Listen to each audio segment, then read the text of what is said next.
Halo semua. Apa kabar untuk hari ini? Semoga harimu selalu menyenangkan ya bro. Selamat datang di channel YouTube saya. Tolong dibantu subscribe, like dan share ya, supaya saya terus semangat bikin kontennya. Wakakakak.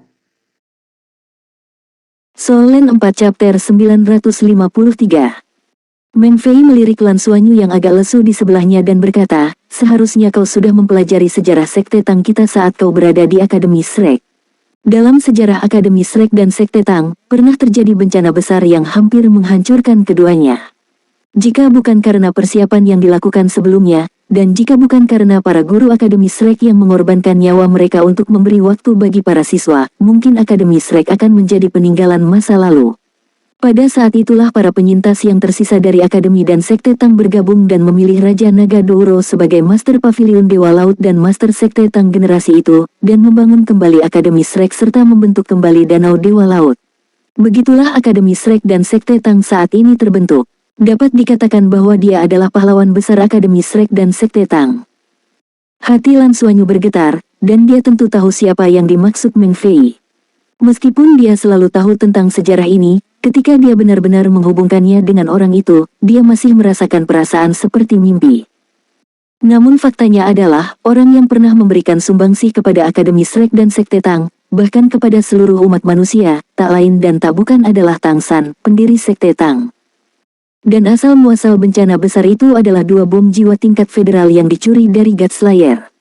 Bom-bom itu dikenal sebagai makhluk yang bahkan dapat membunuh para dewa. Bom-bom itu menghancurkan seluruh kota Shrek saat itu dan menyebabkan banyak sekali makhluk hidup musnah. Setelah Sekte Tang dan Akademi Shrek dibangun kembali, dan pohon abadi tumbuh subur, ancaman besar dari alam abisal pun teratasi.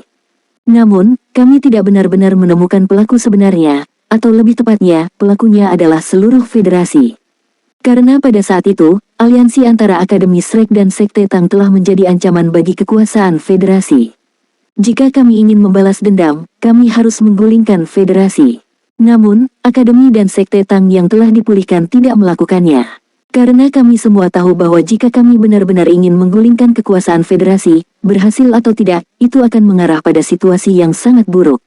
Dan pada saat itu, kekuatan kehidupan planet baru saja pulih dan perlu memulihkan diri. Teknologi manusia harus berkembang menuju migrasi antar bintang. Oleh karena itu, kambing hitam terakhir hanyalah mantan kepala pagoda roh, garis keturunan Qian Bu Dongfeng, dan keluarga Qian Bu juga musnah sejak saat itu. Saat itu juga kami menyadari ketakutan federasi terhadap Akademi Shrek dan Sekte Tang. Saat itu, para siswa dan anggota Sekte Tang sudah sangat kuat, tetapi mereka masih hampir hancur. Ini karena kami sebenarnya tidak cukup kuat, setidaknya tidak sampai pada titik di mana seluruh federasi akan takut pada kami. Oleh karena itu, setelah rekonstruksi Akademi Shrek dan Sekte Tang, kedua kelompok mencapai konsensus internal bahwa mereka harus menjadi lebih kuat. Cukup kuat sampai pada titik di mana federasi tidak akan pernah berani menyerang kami, tidak peduli seberapa besar mereka takut pada kami. Di bawah kepemimpinan seorang ilmuwan hebat, Akademi dan Sekte Tang memulai penelitian mendalam tentang senjata jiwa. Lambat laun, Sekte Tang benar-benar menjadi kekuatan penelitian ilmiah terkuat di federasi. Pemerintah federasi juga mengetahui hal ini, tetapi mereka tidak punya cara untuk menghentikan kami. Bom jiwa yang pernah menjadi bom pembunuh dewa, juga dikenal sebagai bom jiwa yang dipasang tingkat ke-12, memiliki struktur yang rumit dan kekuatan yang sangat besar. Saat itu, hanya ada 3 bom, dan yang terakhir digunakan dalam pertempuran melawan Abyssal Plane, di mana bom itu memainkan peran penting. Oleh karena itu, sejak saat itu, Sekte Tang mulai mengembangkan senjata pemusnah massal, bukan untuk membunuh musuh tetapi untuk membela diri. Hanya dengan senjata strategis kita dapat membuat federasi takut pada kita.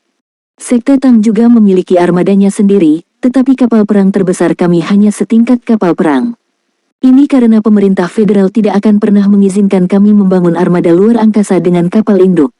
Ini adalah garis dasar pemerintah federal, dan kami juga tidak ingin memutuskan hubungan dengan mereka. Oleh karena itu, dalam hal kapal perang, federasi masih yang terkuat. Tentu saja, ini dengan asumsi bahwa kami tidak mempertimbangkan kapal perang biologis kami. Lan Xuanyu menganggukkan kepalanya tanpa suara. Peran dan penggunaan kapal perang biologis sangat berbeda dari kapal perang standar federal. Sama seperti kapal perang Dapeng lapis baja perak itu, meskipun jelas tidak sekuat kapal induk dalam hal kekuatan individu, kapal itu memiliki banyak kelebihan yang tidak dimiliki kapal induk. Namun, kapal perang biologis ditakdirkan menjadi minoritas dan tidak dapat diproduksi secara massal. Bagaimanapun, boneka binatang buas tingkat atas terlalu langka. Dalam hal kapal perang, kami bukanlah yang terkuat. Namun, dalam hal persenjataan dan peralatan, Federasi harus mengakui bahwa sekte Tang kami adalah yang terdepan di seluruh Federasi. Bom jiwa yang pernah berada di level pembunuh dewa, meskipun disebut pembunuh dewa, pada kenyataannya, bahkan tidak dapat membunuh seorang Ultimate Doulou. Jika bukan karena melindungi Akademi, mantan Master Pavilion Dewa Laut, Qintian Doulou Yunming, dapat dengan mudah melarikan diri. Dan sekarang, senjata yang dikembangkan oleh Sekte Tang kami benar-benar mampu menimbulkan kerusakan pada para dewa. Namun, semua senjata ini dikenal sebagai senjata terlarang oleh kami, dan tempat di mana Anda berada sekarang adalah gudang senjata terlarang Sekte Tang kami. Sekitar 2300 tahun yang lalu, seorang pendahulu Sekte Tang kami pernah menggunakan senjata dari gudang senjata terlarang saat menjalankan misi benua Doulou. Saat itu, armada Federasi tidak terkalahkan dan perluasan ke bintang-bintang berjalan lancar. Saat itulah pemerintah Federasi sekali lagi ingin melakukan sesuatu kepada kami. Nenek moyang kita menggunakan senjata terlarang dan meledakkannya di asteroid kecil, menenggelamkannya sepenuhnya. 7 Feng Hao Doulou tingkat dewa milik musuh juga hancur saat itu. Mereka adalah lawan terkuat yang kita hadapi selama penjelajahan kita di alam semesta. Ledakan itu juga menyebabkan kerusakan besar pada pasukan luar angkasa pihak itu, dan akhirnya, planet administratif mereka ditempati oleh kita. Meskipun tidak cocok untuk tempat tinggal manusia, planet itu telah menjadi salah satu planet sumber daya terpenting kita. Langkah kami saat itu adalah untuk memberitahu Federasi bahwa Sekte Tang dan Akademi Shrek tidak dapat dengan mudah diprovokasi. Kemudian, pendahulu kami mengandalkan senjata terlarang Sekte Tang untuk menunjukkan kekuatannya dalam banyak misi. Akhirnya, ia membantu Federasi menghancurkan kekuatan pasukan luar angkasa pihak itu sepenuhnya, menjadi satu-satunya petarung tingkat 9 di generasi Departemen Pertarungan Langit itu. Sejak saat itu, Federasi juga memahami bahwa kekuatan Sekte Tang dan Akademi Shrek bukanlah sesuatu yang dapat mereka goyahkan dengan mudah. Inilah yang telah menghasilkan lebih dari 2000 tahun hidup berdampingan secara damai. Oleh karena itu, Federasi sebenarnya telah mengetahui sejak lama tentang gudang senjata terlarang kami, dan telah mencoba segala cara yang mungkin untuk menyelidiki situasi kami dan bahkan mencoba memobilisasi senjata terlarang kami dengan menggunakan metode terbuka, yang semuanya diblokir oleh kami satu persatu. Ini adalah dasar funda spiritual untuk melindungi Sekte Tang dan Akademi Shrek, serta memastikan kemerdekaan kami. Kali ini kau menemani militer untuk berlatih, yang seharusnya tidak perlu membawamu ke sini. Namun, keselamatanmu telah ditingkatkan ke tingkat tertinggi oleh Akademi dan Sekte Tang. Hampir dapat dipastikan bahwa militer akan mencoba merekrutmu, dan kami tidak khawatir tentang itu.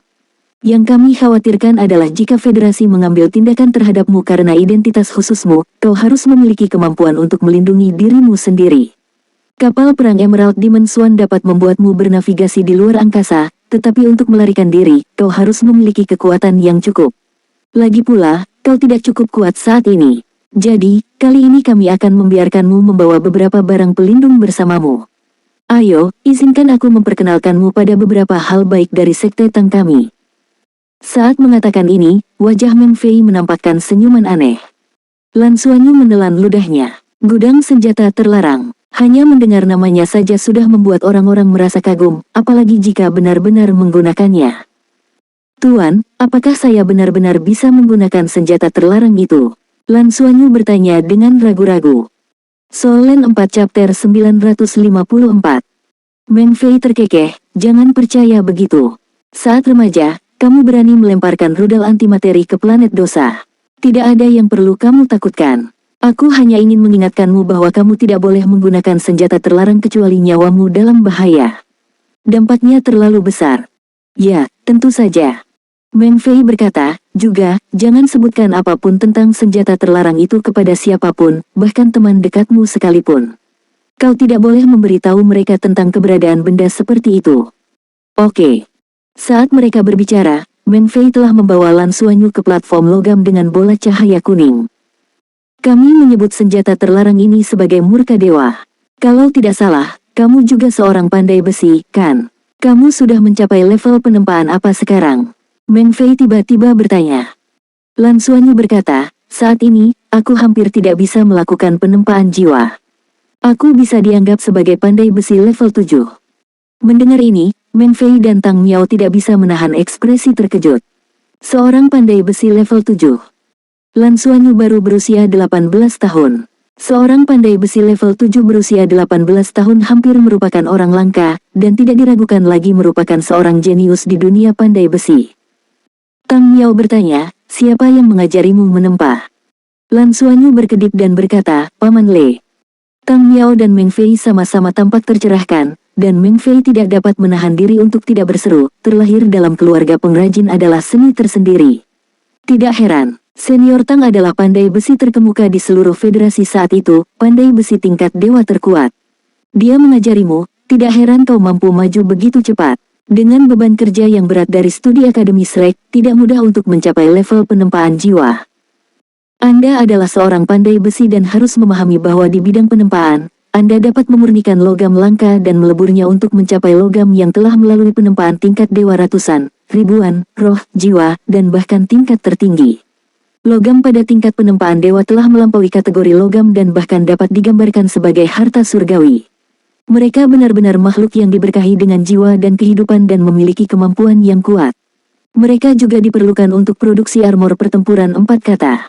Hanya armor pertempuran 4 kata yang terbuat dari logam tingkat dewa, yang ditempa terus-menerus oleh para ahli tingkat dewa, yang memiliki kemungkinan evolusi berkelanjutan. Diperlukan setidaknya 4 jenis logam langka yang dilebur bersama untuk berevolusi menjadi armor pertempuran 5 kata, dan 6 atau lebih untuk memiliki peluang berevolusi menjadi armor pertempuran 6 kata. Faktanya, hanya 7 set armor pertempuran 6 kata manusia yang pernah muncul dalam sejarah. Mata Lan Xuanyu berbinar, dan dia tidak bisa menahan perasaan gembira. Meskipun dia telah mencapai level Soul Forging, dia belum pernah mempelajari apapun tentang pengetahuan tentang 5 Watt dan 6 Watt Battle Armor. Dia hanya tahu bahwa sebelum evolusi planet induk mereka, level tertinggi dari armor Battle Armor manusia hanyalah 4 Watt Battle Armor. Baru setelah itu konsep 5 Watt dan 6 Watt Battle Armor muncul. Tidak heran Paman Le mengajarinya metode Fusion Forging dan memastikan bahwa ia dapat menyelesaikannya dengan sukses sebelum melanjutkan Soul Forging. Ternyata peran Fusion Forging sangat penting. Meng Fei menunjuk ke arah murka dewa di depannya dan berkata, energi modern telah mengalami kemajuan pesat karena kami, Sekte Tang, menemukan sirkuit jiwa sumber sirkulasi positif. Sirkuit ini dapat menampung sejumlah besar energi dalam volume kecil, yang menjadi sumber tenaga bagi kapal perang dan memungkinkan kami menjelajahi bintang-bintang. Murka dewa di depan Anda juga merupakan sirkuit jiwa sumber sirkulasi positif, tetapi yang membuatnya istimewa adalah sirkuit ini terbuat dari sepotong logam tingkat dewa. Sirkuit ini merupakan inti sumber dewa. Kau seharusnya tahu bahwa kapal perang biologis memiliki persyaratan yang sangat tinggi untuk energi, setidaknya membutuhkan logam langka yang telah mengalami penempaan roh untuk menjadi sumber energinya. Logam-logam itu kemudian dapat diubah secara internal dan diubah menjadi sirkuit jiwa sumber sirkulasi positif.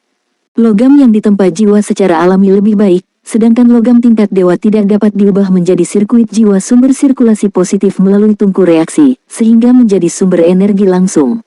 Setidaknya, Federasi tidak memiliki teknologi ini. Hanya Sekte Tang kami yang dapat memproduksinya melalui beberapa cara khusus. Selama proses pembuatan inti sumber tingkat dewa, kami menemukan bahwa ketika logam tingkat dewa dimurnikan menjadi sirkuit jiwa sumber sirkulasi positif, energi yang terkandung di dalamnya memang sangat besar. Namun, jumlahnya sangat banyak sehingga tidak dapat menjadi keluaran yang stabil dan berkelanjutan. Begitu terganggu, ledakan langsung akan terjadi. Logam-logam itu tidak dapat digunakan sebagai sumber energi. Hanya untuk mencari tahu alasan ini, kami menghabiskan lebih dari 1.300 tahun. Selama periode itu, ratusan peneliti tewas dalam ledakan logam tingkat dewa. Mereka semua adalah bakat terbaik dari Sekte Tang kami, tetapi juga sekelompok orang gila di Sekte Tang kami. Namun, justru para ilmuwan gila inilah yang akhirnya mengembangkan senjata terlarang. Kami menemukan bahwa alasan mengapa logam tingkat dewa tidak dapat digunakan sebagai sumber energi terutama karena sublimasinya. Ketika logam tingkat dewa ditempa hingga akhir, pandai besi akan menjalani baptisan hukuman surgawi, yang belum Anda ketahui karena Anda belum mencapai level itu. Biasanya, pandai besi tingkat dewa hanya dapat menempa selama beberapa tahun karena setiap kali mereka menjalani hukuman surgawi, mereka akan mengalami kerusakan yang tidak dapat dipulihkan. Hanya seseorang dengan kekuatan fisik seperti senior Tang yang benar-benar dapat terus menempa logam tingkat dewa. Hanya dia, sebagai pandai besi tingkat dewa, yang juga dapat menjadi Feng Hao Douluo tingkat dewa. Baik kami maupun pemerintah federal telah melakukan berbagai eksperimen, seperti meminta Feng Hao Douluo tingkat dewa belajar menempa atau mengolah pandai besi jenius menjadi Feng Hao Douluo tingkat dewa.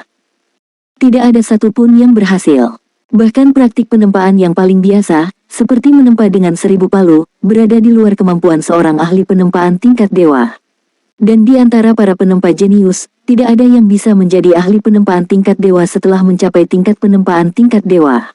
Ini karena ketika mereka mencapai tingkat penempaan tingkat dewa, mereka akan mengalami beberapa kerusakan akibat kesengsaraan guntur, tidak hanya pada tubuh mereka, tetapi bahkan kesadaran spiritual mereka. Selain itu, jika mereka menghabiskan lebih banyak waktu untuk berkultivasi selama tahap penempaan jiwa, mereka mungkin akhirnya menjadi ahli tingkat dewa, tetapi mereka tidak akan dapat menembus ke tingkat pandai besi tingkat dewa. Singkatnya, prasyarat bagi seorang master jiwa untuk menjadi pandai besi tingkat dewa adalah bahwa mereka tidak dapat menjadi ahli tingkat dewa, karena seorang ahli tingkat dewa tidak dapat menarik kesengsaraan guntur, atau, jika mereka menarik kesengsaraan guntur, itu akan ditujukan pada diri mereka sendiri, bukan pada logam yang mereka tempa. Lan Xuanyu agak mengerti. Seorang pandai besi tingkat dewa perlu mencapai level itu sebelum menjadi dewa, tetapi setelah menjadi dewa, mereka akan menderita kesengsaraan guntur dan tidak dapat berevolusi lebih jauh. Ini adalah pertanyaan yang harus dia tanyakan kepada Paman Le nanti, mengapa seperti ini? Meng Fei melanjutkan, jadi, seiring dengan perkembangan logam tingkat dewa, satu-satunya kegunaannya adalah untuk membuat battle armor atau mech paling canggih. Logam tersebut tidak dapat menjadi sumber energi. Sumber energi tertinggi di federasi adalah sirkuit jiwa sumber sirkulasi positif yang terbuat dari logam yang ditempa oleh jiwa. Inti tingkat dewa yang kami Sekte Tang buat menjadi barang unik dan juga rahasia internal. Ilmuwan pendahulu kami mempelajari kegunaan inti semacam ini. Energi yang terkandung di dalamnya bahkan 1000 kali lebih besar daripada logam yang ditempa oleh jiwa. Sungguh sia-sia jika tidak menggunakannya. Setelah menjalani baptisan kesengsaraan guntur, logam tersebut disublimasikan, sama seperti ketika kita para master jiwa naik ke tingkat dewa. Setelah transformasi, logam itu sendiri telah berubah menjadi makhluk hidup dan tubuh energi. Inti sumber setara dengan menggabungkan semua ini bersama-sama, bahkan sampai mengorbankan kehidupan logam ilahi. Apa yang terkandung di dalamnya menjadi kekerasan. Dengan kata lain, inti sumber dewa memiliki emosi. Oleh karena itu sama sekali tidak dapat dikendalikan dan tidak dapat digunakan sebagai sumber energi. Oleh karena itu, setelah penelitian dan pengembangan berkelanjutan, kami menemukan bahwa meskipun inti sumber dewa tidak dapat digunakan sebagai sumber energi, ia dapat digunakan sebagai senjata. Namun, logam dewa terlalu sulit untuk ditempa dan memiliki kehidupannya sendiri. Menggunakannya untuk membuat senjata bertentangan dengan jalan hidup alami. Oleh karena itu, setelah menyelesaikan penelitian saat itu, para leluhur Sekte Tang berdiskusi dan memutuskan untuk menyegel teknologi ini dan tidak lagi menghasilkan murka dewa. Oleh karena itu, 36 murka dewa yang Anda lihat sekarang sudah tidak diproduksi lagi, dan menggunakan satu berarti berkurang satu. Ini adalah kristalisasi teknologi dari 7.600 tahun darah dan keringat. Solen 4 chapter 955. Lan Xuanyu berseru kaget, jadi, 36 perangkat murka dewa ini diciptakan 7.600 tahun yang lalu. Ya, dan selama tidak dipicu, mereka tetap stabil. Metode penggunaannya juga cukup unik, disempurnakan melalui eksperimen yang tak terhitung jumlahnya oleh para ilmuwan kami. Bukankah inti sumber tingkat dewa ini diketahui memiliki emosi? Emosi seperti keengganan dan kemarahan. Begitu berubah menjadi inti sumber, emosi ini menjadi emosi otonom dari murka Tuhan.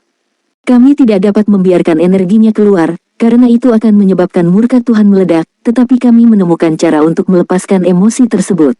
Jadi, jika kekuatan spiritual pengguna mencapai setidaknya level spirit abis, dan menggunakan logam tingkat dewa untuk memandu emosi dalam murka Tuhan, emosi ini akan dilepaskan.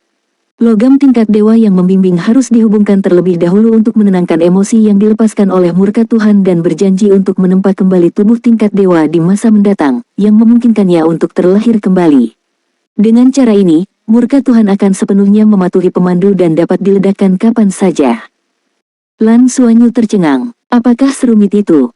Tidak, sama sekali tidak. Malah, Yang harus kau lakukan adalah memegang logam tingkat dewa yang kami sediakan, menyentuhkannya ke permukaan murka Tuhan, dan menggunakan kekuatan spiritualmu untuk memberitahu kapan akan meledak. Logam tingkat dewa itu hanya perlu bersentuhan selama 30 detik. Logam yang kami sediakan akan membujuknya. Pada saat ini, Lan Xuanyu merasa matanya terbuka ke dunia baru. Gat Surat jelas merupakan bom super, tetapi metode peledakannya sangat aneh. Gat Surat adalah bentuk kekuatan ledakan yang paling murni. Radius ledakannya mencakup diameter 10.000 meter, dan intensitas ledakannya menghasilkan gelombang kejut yang mengerikan. Pada dasarnya, dalam jangkauan ini, kekuatannya setara dengan kekuatan penuh seorang ahli tingkat dewa antara level 100 dan 110. Setiap sudut dalam jangkauan ini akan mengalami kekuatan yang sama. Bahkan perisai kapal perang pun tidak dapat menahannya, perisai itu akan hancur berkeping-keping. Kekuatannya sekitar 100 kali lipat dari amunisi tetap yang dipandu jiwa pembunuh dewa yang asli. Lan Xuanyu tersentak, jadi, bukankah itu lebih kuat dari rudal antimateri? Mereka tidak sekelas. Rudal antimateri tidak dapat menembus pertahanan kapal perang. Ditambah lagi, rudal antimateri jauh lebih besar. Yang terpenting, Gat Surat memiliki fitur khusus yang kami sebut Divine Radiance. Saat Gat Surat meledak, ada zona aman absolut dengan diameter 3 meter di pusat ledakan. Ini berarti bahwa saat Gat Surat meledak keluar, pusatnya pun aman. Jadi, jika Anda menghadapi musuh yang tidak terkalahkan, ledakan saja, bahkan jika Anda memegangnya di tangan, Anda tidak akan terluka. Hanya mereka yang berada di luar radius 3 meter, dalam zona ledakan 10 km, yang akan terpengaruh. Apakah itu mungkin? Lan Xuanyu benar-benar terkejut. Sungguh, ini adalah pencapaian puncak para ilmuwan Sekte Tang. Benda ini bahkan dapat melindungi penggunanya. Gat Surat adalah senjata terlarang yang sadar. Senjata ini melindungi pusatnya karena ia perlu memastikan pemegangnya selamat untuk membantunya terlahir kembali. Ini bukanlah sesuatu yang dapat dicapai oleh teknologi apapun. Oleh karena itu, setelah menggunakan Gat Surat, Anda harus segera mengembalikan logam tingkat dewa sehingga kami dapat menangani penempaan ulang tubuh Gat Surat. Tentu saja, cara yang paling aman adalah dengan mengatur ledakan terjadwal dan bergerak keluar dari jangkauan ledakan sejauh 10 km, untuk berjaga-jaga. Benda ini belum pernah digunakan selama ribuan tahun. Jika zona 3 meter yang benar-benar aman itu tidak berfungsi, Anda akan berada dalam masalah serius. Lan Xuanyu mengangguk berulang kali. Baik Meng Fei maupun Tang Miao menyadari bahwa, saat ini, bocah itu tengah menatap 36 perangkat Gat Surat di depannya dengan tatapan penuh kekaguman. Matanya yang besar dan indah tampak bersinar, dan wajahnya dipenuhi dengan kegilaan. Ahem, apakah benar memberikan ini padanya? Aku rasa bos tidak tahu betapa beraninya anak ini, bisik Tang Miao kepada Meng Fei. Meng Fei terbatuk, saya mengerti maksud bos. Membiarkan anak ini membawa senjata terlarang sebagian untuk memastikan keselamatannya. Namun, itu juga untuk memberitahu militer dan federasi bahwa dia adalah salah satu dari kita di Sekte Tang, dan bahwa dia mendapat dukungan penuh dari kita. Siapapun yang ingin mengganggunya harus berpikir 2 kali tentang kekuatan gabungan Sekte Tang dan Akademi Shrek. Biarkan dia menggunakannya, selama dia menjaga dirinya tetap aman. Deng. Tepat pada saat itu, mereka melihat Lan Xuanyu mengetuk perisai pelindung. Suara itu mengejutkan mereka berdua. Meng Fei berkata, apa yang kamu lakukan? Lan Xuanyu bertanya, Ketua Aula, bagaimana cara membukanya? Aku ingin mengemas semua perangkat murka dewa ini. Jangan khawatir, ruang di dalam cincin takdirku sangat aman. Mengemasnya, kau berencana untuk mengambil semuanya. Tang Miao menatapnya dengan kaget. Bukankah semuanya untukku? Lan Xuanyu juga bingung. Mulut Meng Fei berkedut, menahan keinginan untuk menamparkan bocah itu. Kau punya nyali, mengira semua itu untukmu. Apa kau tahu nilai dari semua ini? Apa kau berencana untuk meledakkan planet asal? Ambil saja semuanya. Kau boleh menerima 1 murka dewa. Hanya 1, itu terlalu sedikit. Bagaimana jika aku berhadapan dengan beberapa musuh kuat secara berturut-turut? Lan Xuanyu berkedip. Bagaimana kalau memberiku 10? Aku berjanji tidak akan menyalahgunakannya. Jangan pernah berpikir tentang hal itu. Tang Miao tidak dapat menahan diri dan menepis tangan Lan Xuanyu dari perisainya. Lan Xuanyu mengerutkan kening dan berkata, tetapi jika aku menghabiskannya, aku tidak akan punya tempat untuk mendapatkan lebih banyak lagi. 5, bagaimana kalau 5? Kurasa itu mungkin tidak cukup untuk saat kita bersama militer. Meng Fei tiba-tiba merasa bahwa kekhawatiran Tang Miao sebelumnya benar, dan dia segera berkata, Suan Yu, ada sesuatu yang perlu kamu pahami terlebih dahulu. Kami membawamu ke gudang senjata terlarang dan mengizinkanmu menggunakannya bukan untuk membunuh musuh, tetapi untuk melindungi diri sendiri sebagai pengaman. Ya, saya mengerti, Hallmaster. Tapi setidaknya berikan saya 3. Saya butuh setidaknya 3, kan? Saya bahkan tidak tahu berapa lama misi ini akan berlangsung. Lan Xuanyu mengedipkan matanya yang besar. Kali ini, Guru Nana tidak akan bersama saya untuk melindungi saya. Saya harus mengandalkan diri saya sendiri untuk semuanya. Saya membawa kembali informasi penting seperti itu terakhir kali, dan jika naga langit dari galaksi kuda naga tahu saya masih hidup, mereka mungkin akan datang untuk membunuh saya. Satu perangkat hanya akan memungkinkan saya melarikan diri sekali, yang pasti tidak akan cukup. Meng Fei memejamkan matanya sejenak dan setelah ragu-ragu, berkata, baiklah, 3. Terima kasih, Hallmaster. Lan Xuanyu sangat gembira. Dan di bawah pengawasan Meng Fei dan Tang Miao, dia bergerak menuju platform logam lain di dekatnya. Jadi, apa selanjutnya? Apa ini? Tang Miao dan Meng Fei saling bertukar pandang, dan Tang Miao berkata, apa maksudmu, apa selanjutnya? Bukankah murka Tuhan sudah cukup? Lan Xuanyu tampak polos saat menjawab, baru saja, Kepala Balai mengatakan bahwa Gat Surat dikembangkan oleh Sekte Tang kita 7.600 tahun yang lalu. Jadi itu pasti yang terlemah di sini, kan? Gat Surat tidak benar-benar menunjukkan kekuatan sebenarnya dari senjata Sekte Tang kita. Ada begitu banyak senjata terlarang lainnya di sini, puluhan jumlahnya. Ini kesempatan yang sangat langka, maukah kau memperkenalkannya padaku, Kepala Balai? Paling buruk, aku hanya akan meminta sedikit dari masing-masing senjata. Bagaimana menurutmu? Keluar, Meng Fei dan Tang Miao berkata hampir bersamaan. Setengah jam kemudian, Lan Xuanyu berdiri di luar gerbang utama markas besar Sekte Tang, tampak agak sedih sambil mengusap hidungnya. Pelit sekali, aku hanya sedikit serakah. Mereka benar-benar mengusirku. Ya, dia telah diusir. Meng Fei dan Tang Miao, yang tidak pernah marah selama bertahun-tahun, akhirnya tetap mengusirnya. Bahkan, dari Lan Xuanyu, mereka merasakan bahaya. Sejak mengetahui identitas Lan Xuanyu, Meng Fei bahkan berdiskusi dengan Tang Miao tentang kemungkinan, setelah Lan Xuanyu tumbuh dewasa dan menjadi benar-benar kuat, mempertimbangkannya sebagai kandidat masa depan untuk mewarisi posisi Hallmaster dari Battle Hall, sebagai cara untuk bersaing dengan Shrek Academy dalam hal bakat. Solen 4 Chapter 956. Dia sudah menyerah pada ide itu. Siapa tahu apa yang akan dilakukan anak ini jika dia berhasil mendapatkan senjata terlarang itu. Anak ini tampaknya memiliki hasrat yang tidak biasa terhadap senjata terlarang yang sangat kuat. Meskipun Lan Xuanyu telah diusir, cincin takdirnya sekarang berisi 3 bola kuning menyala, murka Tuhan, sepotong logam bermutu dewa yang disimpan terpisah, dan sebuah liontin. Inti liontin itu juga dibuat dari bahan sumber bermutu dewa, tetapi itu adalah salah satu keajaiban teknologi terbaru dari Sekte Tang. Itu tidak dapat menghasilkan kekuatan penghancur yang besar, tetapi dapat langsung melepaskan pertahanan yang kuat. Dengan jangkauan pertahanan berdiameter 10 meter, setelah diaktifkan, itu akan menciptakan perisai pelindung yang berpusat pada tubuh Lan Xuanyu dengan radius 10 meter. Perisai itu dapat bertahan selama 1 menit, dan kekuatan pertahanannya setara dengan kapal pengawal kelas Raja Naga. Bahkan Feng Hao Douluo tingkat ke-11 tidak dapat menembus perisai kapal pengawal kelas Raja Naga. Bahkan Feng Hao Douluo tingkat Dewa Super akan membutuhkan waktu untuk menghancurkannya dari luar. Dengan kata lain, itu pada dasarnya adalah perisai yang tak terkalahkan. Ini bisa digunakan 3 kali. Apakah Meng Fei dan Tang Miao benar-benar pelit dengan Lan Xuanyu? Tentu saja tidak. Nilai liontin perisai tak terkalahkan ini sendiri melebihi 36 bola murka dewa yang digabungkan. Sejauh ini, hanya 3 dari liontin ini yang telah dibuat oleh seluruh Sekte Tang. Liontin itu disebut perlindungan dewa. Ini berarti bahwa bahkan ketika Lan Xuanyu menggunakan murka dewa, ia dapat tetap aman dengan pertahanan perlindungan dewa, bahkan tanpa perisai murka dewa setinggi 3 meter. Perlindungan dewa juga dapat diaktifkan secara reaktif, ketika tekanan energi eksternal yang kuat terdeteksi, liontin itu akan secara otomatis terpicu.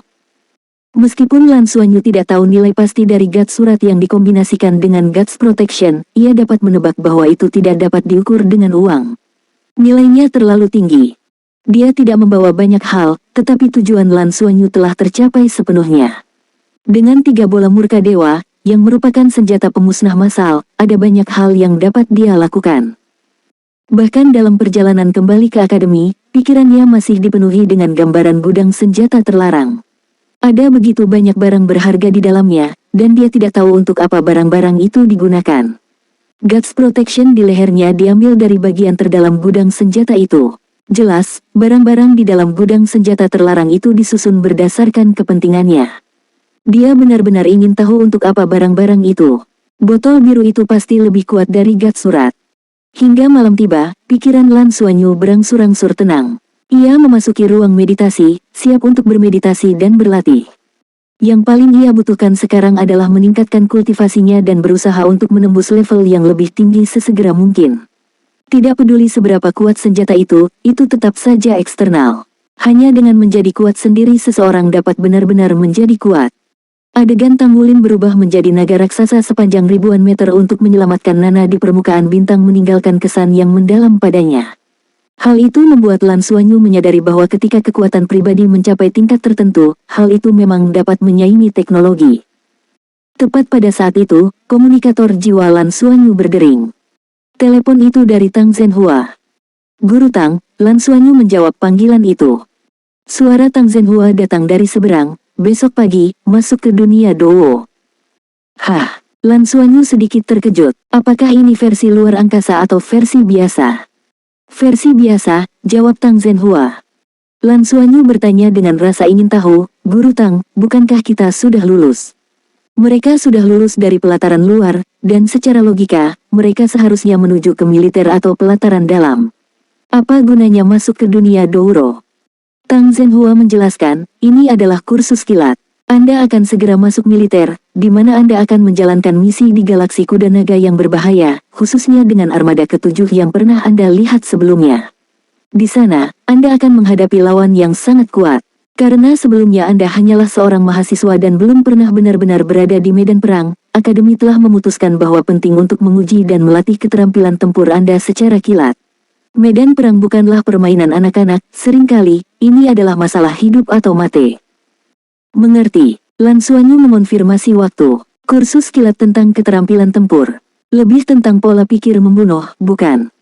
Dalam hal kemampuan, kelulusan mereka dari pelataran luar sudah berbicara banyak, tetapi jika menyangkut membunuh musuh, pola pikir adalah rintangan nyata yang harus diatasi. Ini adalah sesuatu yang bahkan Seven Secret Abyss tidak dapat tanamkan. Setelah bermeditasi semalaman, keesokan paginya, Lan Xuanyu masuk ke dalam pot simulasinya pada waktu yang ditentukan. Dia sudah lama tidak memasuki dunia Douro. Pintu gerbang itu tertutup, dan tak lama kemudian, lampu berkedip, dan dia dipindai ke dalam dunia Douro. Tak lama kemudian, dia melihat teman-teman sekelasnya di tempat berkumpul. Bos, Qianlei menyapanya dengan senyum lebar dan memeluk Lan Xuanyu erat-erat. Semua orang juga ada di sana, dan melihat Lan Xuanyu, mereka semua tampak sangat bersemangat. Meskipun mereka tidak mengetahui identitas Tang Wulin dan Gu Yuena, mereka tahu bahwa Guru Nana telah diselamatkan. Bagaimanapun, dia adalah penyelamat mereka.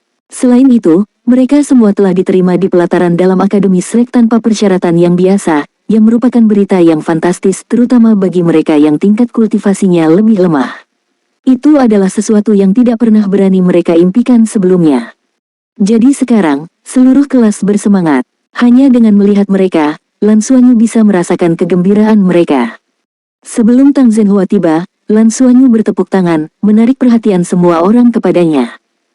Kursus kilat akademi ini bukan tanpa tujuan. Mereka bilang itu untuk melatih kemampuan tempur kita, tetapi lebih tentang pola pikir kita saat menghadapi musuh. Sebentar lagi, kita akan menuju armada ke-7, bergabung dengan militer, dan menjadi prajurit. Prajurit memiliki banyak kualitas, dan meskipun kita bergabung untuk sementara, penting untuk mengingat hal ini. Begitu kita berada di militer, kita akan menghadapi peperangan yang sebenarnya, dan di medan perang, tidak ada ruang untuk belas kasihan. Jadi, tolong, semuanya, tetaplah kuat. Bos, jangan khawatir. Itu hanya membunuh musuh, kan?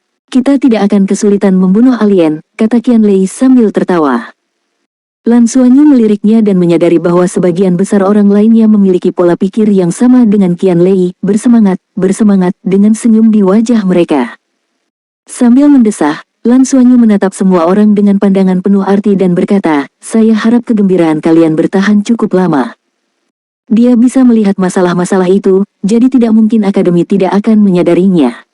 Saat ini, pola pikir Tirti Skywings agak tidak beres, mereka terlalu bersemangat dan tidak memiliki pemahaman yang jelas tentang apa artinya bergabung dengan militer. Selain itu, Lan Xuanyu telah lama menyadari bahwa teman-teman sekelasnya terlalu bergantung padanya. Sebelumnya, untuk membantu seluruh kelas masuk ke pelataran dalam bersama-sama, dia tidak secara sengaja mencoba mengendalikan ketergantungan ini, tetapi sekarang setelah mereka berada di pelataran dalam, segalanya berbeda. Proses pembelajaran pelataran dalam di masa mendatang tentu tidak akan mudah, dan sekadar masuk tidak menjamin mereka akan lulus. Masih banyak tantangan yang akan mereka hadapi di masa depan. Jadi, perlu untuk memberi mereka beberapa pengingat selagi mereka punya kesempatan. Oleh karena itu, ia tidak memperingatkan semua orang bahwa pelatihan kilat yang akan datang mungkin tidak sesederhana itu. Mereka membutuhkan ketangguhan semacam ini. Pada saat itulah Tang Zhenhua tiba. Hari ini, Guru Tang tampak sangat bersemangat. Rambutnya dipotong pendek dan berdiri tegak, dan ekspresinya dingin, membuatnya tampak seperti seorang militer berdarah besi. Lan Xuanyu berinisiatif mendekatinya. "Guru Tang. Kalian semua, ikuti aku," kata Tang Zhenhua, lalu berbalik dan mulai berjalan. Semua orang segera mengikutinya, membuntutinya. Saat itu, orang-orang yang lebih tajam sudah merasakan ada yang tidak beres dengan atmosfer. Ding Zuhan menyusul dari belakang dan menyenggol Lan Xuanyu. Ketika Lan Xuanyu menoleh untuk menatapnya, Ding Zuhan menatapnya dengan pandangan bertanya. Lan Xuanyu mengangkat bahu, menunjukkan bahwa dia juga tidak tahu detail pelatihan tersebut.